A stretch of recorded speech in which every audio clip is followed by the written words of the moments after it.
Ngayon mga kadods, magluluto tayo ng ginataang ubod ng niyog o kung tawagin, coconut heart palm.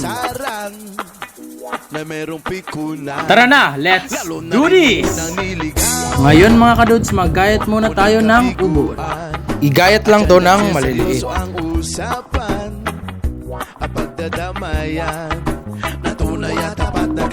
Tapos na to gayatin, isali na natin sa malinis na mangkok. Kapag nasali na, magpapakulo na tayo. So mga kadods, nilagyan ko ng konting asin at ilagay na natin ang ating ubod.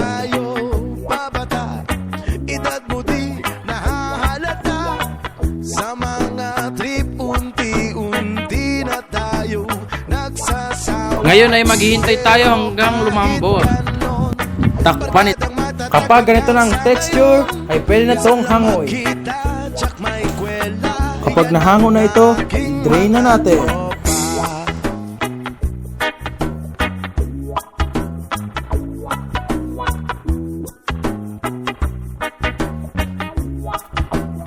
Ngayon mga kadudes, kudkurin na natin ang niyog. Nagpapasalamat pala ako sa mga sumusuporta at nanonood ng aking video. At kung bago ka lang sa aking page, paki-like, follow, and share. Baka naman. Mga kadudes, tapos na pala to. Isusunod na natin hugasan ang ating nabiling alimasa. At kapag tapos na tong hugasan, tara na, magluluto na tayo. Ngayon mga kadudes, magpainit na tayo ng kawali at ilagay na ang baboy. Hintayin lang tong magmantika.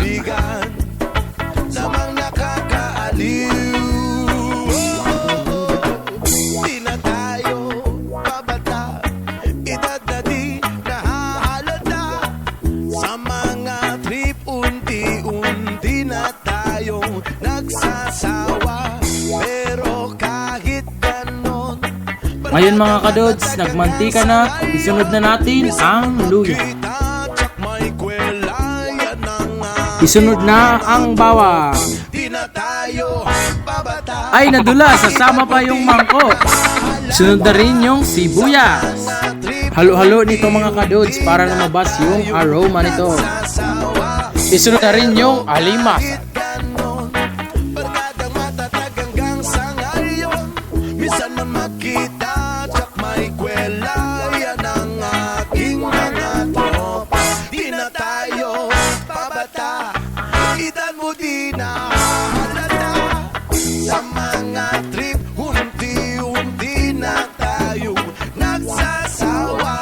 At kapag ganito na, ilagay na yung patis.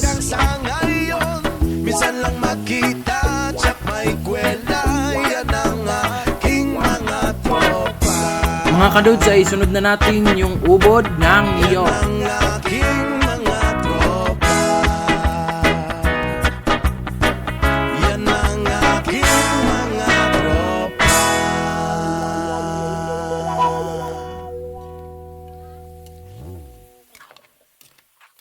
Lagyan na ng Knorr cube na pampalasa. At ilagay na rin yung ikalawang gata. Hindi malilimutan ang asaran na merong Takpan na muna natin mga kadods. lalo na rin nung unang niligawan, unang kabiguan.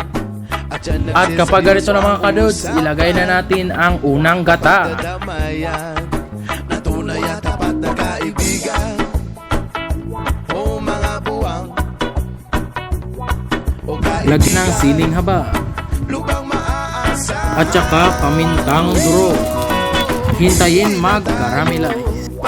At ito na mga kadods, ready to serve na ang ating ginataang ubod ng niyog. Leave a comment kung saan ito nakaabot na video. Salamat sa panonood. Bye-bye.